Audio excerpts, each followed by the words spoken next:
Intense thunderstorms wash out Christmas plans across the east, but there's more storms on the way and a potential tropical cyclone in the South Pacific. So once again, back at it, a lot to cover in this episode, the Boxing Day forecast update. Now we've got a lot to get through, so stick around to the end of the video and subscribe if you haven't already. But the main story has been those intense thunderstorms that have lashed Australia's east overnight on Christmas night. It's been a really sad situation, giant hailstones, possible tornadoes, intense rainfall, all of the above has came all through Victoria, New South Wales and Queensland. And there's also going to be more of that tonight. We're going to be diving right into that and seeing what is going to be on the forecast for East Australia tonight. We're also going to be taking a look at a potential tropical cyclone around Vanuatu. So hot conditions across our north as usual for this time of the year. Daytime maxima today and tomorrow above 45 degrees Celsius in some places, and severe storms will continue between Brisbane and Mackay. Those will be non-severe storms, but still there will be the chance of thunderstorms, most likely pulse thunderstorms and squall lines between Grafton right down to Geelong in Victoria. Now these storms will also threaten a washout on the Boxing Day test and also into day 2 of the Boxing Day test as well, so we're going to be watching out for that pretty closely, which is a shame because I'm really looking forward to some cricket.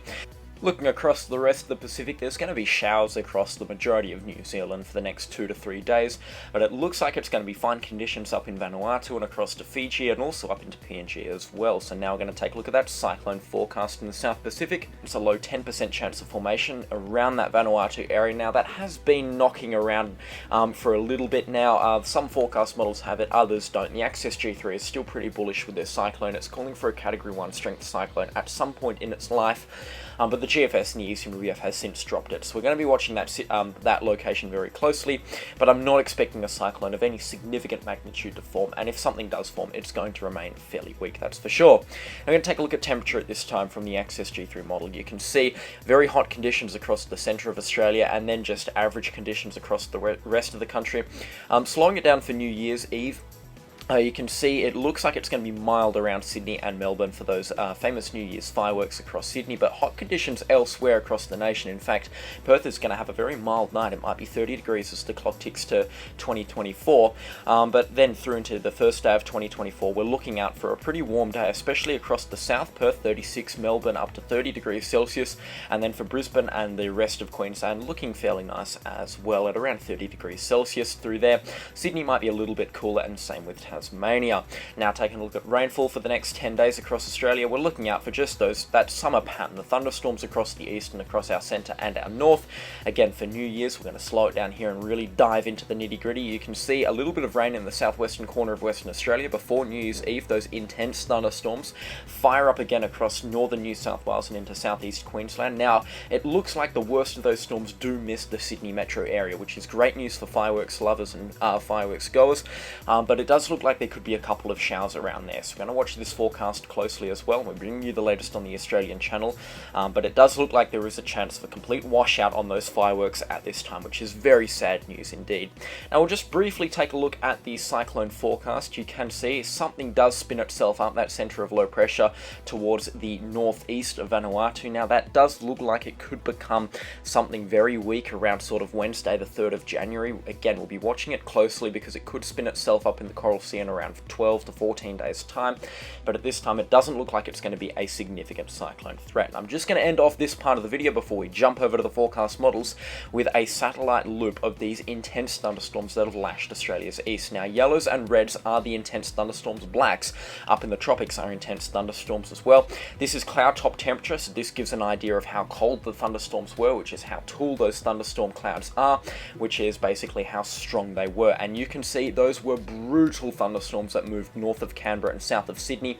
Some of them had tornadoes in them, others had giant hailstones up to 13 centimetres, so it really was a wild night, that's for sure. And if you've got any damage reports, please do leave them in the comment section down below.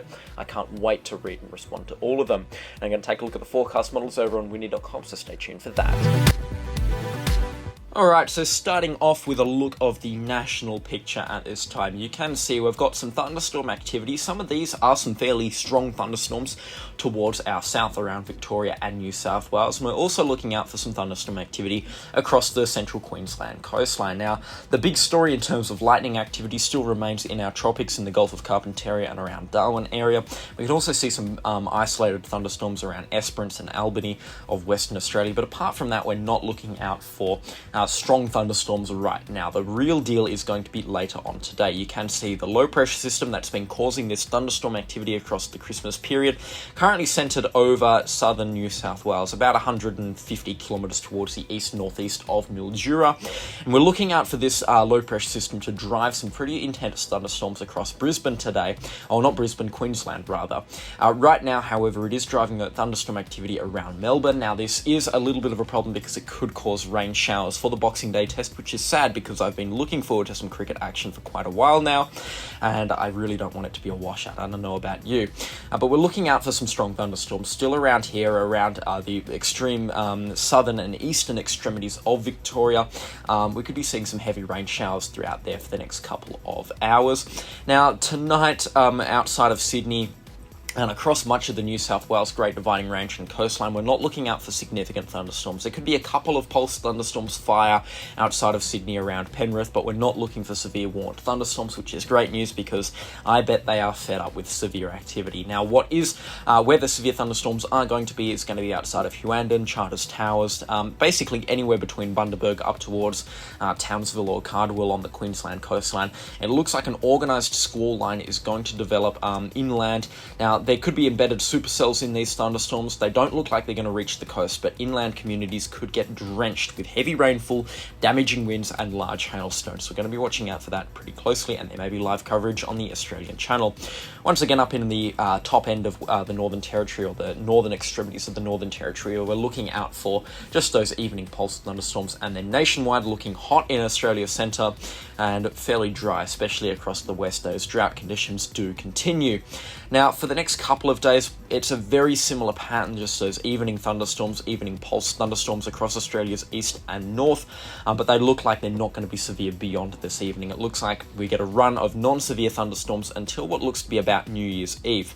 Now, I'll load this forecast up because we could be seeing a fairly violent night, New Year's Eve, across parts of Queensland and into New South Wales. It doesn't look like we're going to have much problem around the Sydney area. It looks like these severe thunderstorms remain outside of Sydney, so it looks like the fireworks shouldn't be a washout. Finally, it's decided to load up, but it looks like we could be seeing a couple of showers just outside of Sydney, but a lot of rain and some fairly heavy thunderstorms outside of Brisbane around Toowoomba and inland to communities such as Charleville and Roma. And yeah, because of the black and the red on this forecast model, we could be seeing some fairly intense rainfall totals across the 1 hour period and some fairly intense hail cores in these thunderstorms. But it doesn't look like they're going to be too threatening for New Year's Eve. And in fact, New Year's Eve looks like a fairly pleasant night for Sydney. You might need a jumper or a jacket because it's going to be about 20 degrees on the water, and it could be a little bit breezy as well, with winds probably to about 20 kilometres an hour. So it could be a little bit cool, but elsewhere around the nation, Melbourne actually looking really chilly around that 10 to 15 degrees Celsius, Tasmania average, Perth a very nice midnight temperature of 22 degrees Celsius, and across the north hot as usual, so nothing too far out of the ordinary. In fact, a very hot patch just outside of Port Hedland at nearly 40 degrees Celsius midnight, which is very warm indeed. So overall, New Year's Eve looking fairly nice nationwide, apart from those thunderstorms across central Queensland rather, and northern New South Wales. But they should, hopefully, fingers crossed, keep themselves out of the Sydney area, which would be great news for the fireworks and fireworks goers, because they're expecting a big crowd this year of about 1 million people. Elsewhere, we could be taking a look at this tropical cyclone across the South Pacific, and which could enter the Coral Sea. Now, it's not really a problem until we get to about Wednesday or Thursday, the 3rd and the 4th of 2024. We could be looking at this cyclone become, well, maybe a tropical low at this point. It could move through Vanuatu sort of at around day 12, and then into the Coral Sea at around day 13, day 14. Now, what it does in the Coral Sea, still a lot of uncertainty. Some models have been hinting at it tracking tracking towards there. The GFS has actually called for a pretty significant tropical cyclone around Fiji, but it is definitely cyclone season in full swing, so we could be seeing a strong tropical cyclone in the Coral Sea, but that's looking very long range, so I can't be making any comments or any forecasts on this cyclone because a lot can and a lot will change in the next couple of days. We'll be watching this one closely because once again we could be looking at a land threat around Vanuatu, New Caledonia, maybe up to the Solomon Islands as well, and looking very long range there might be this land threat for Queensland, but you're looking 3 weeks into the future and there is no certainty whatsoever, so I'm not going to be making any comments or forecast on that. Now, rainfall accumulation nationwide is going to be quite high over the next 10 days. There are places that will pick up to 300 millimetres of rain. Now, this could cause minor flooding and moderate flooding in the northern parts of New South Wales and southern parts of Queensland. It's not unseasonal rain for this time of the year, but I would not be shocked if severe weather warnings are issued or flood warnings and watches are issued. As a result, there will be places, maybe outside of Moree, that pick up significant amounts of rainfall, and also outside of Brisbane as well in the scenic ridges, we could be seeing up to 300 millimetres in some places, but widespread totals of 200 millimetres as a result of these thunderstorms. In fact, nationwide, it's looking pretty wet for the next couple of days, with parts of inland Australia and inland Western Australia expecting half a year's worth of rainfall, up to 100 millimetres just outside of Warburton and outside of Kalgoorlie from these thunderstorms that are expected to develop there. Again, the Northern Territory looking really wet as well, and rainfall extending for parts of northern Queensland as well, around Cairns, that sort of area. Not looking like flooding rainfall, maybe 25 millimetres, but once again, under the right thunderstorm, you could be seeing a moderate flooding situation emerge from that.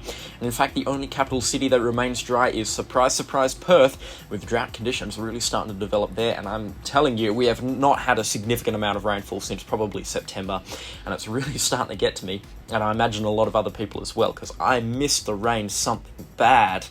Across the South Pacific, you're looking at average rainfall totals across Vanuatu and Fiji, maybe a little bit drier than usual, and then down to New Zealand as well. Stock standard stuff, about 100 millimetres in the wettest of locations. It's nothing catastrophic, so once again, the severe weather remains in southern Queensland and northern New South Wales. It's not unseasonal, but make sure you are prepared for it and don't take any unnecessary risks when you are chasing storms, and stay inside when there's large hailstones forecast or imminent, because we've seen some absolutely colossal hail. In fact, JSS has reported hailstones up to 16 centimetres in diameter. That is ginormous. 9-inch hailstones. Could you imagine one of those falling on your head?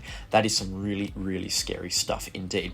So make sure you're staying up to date with the Bureau of Meteorology and stay up to date with the Force 13 Australia channel as well. We love having your company here. It's been a great end to the 2023 season, and we'll be bringing you the latest throughout 2024 and years beyond. So make sure you are subscribed, leave a like on the video while you're at it, and tell me how we can improve in the comment section down below. But that is all from me, and I will catch you all in the next storm. Goodbye.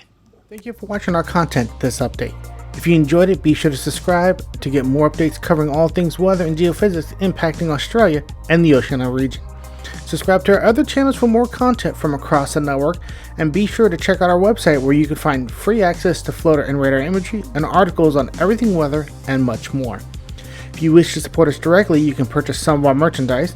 We have a wide variety of clothing and homeware, or you could become an Ultimate Fan, which is the best way to directly support us, granting you some sweet perks and offers, including features in our custom storm animations, live streams, and much more.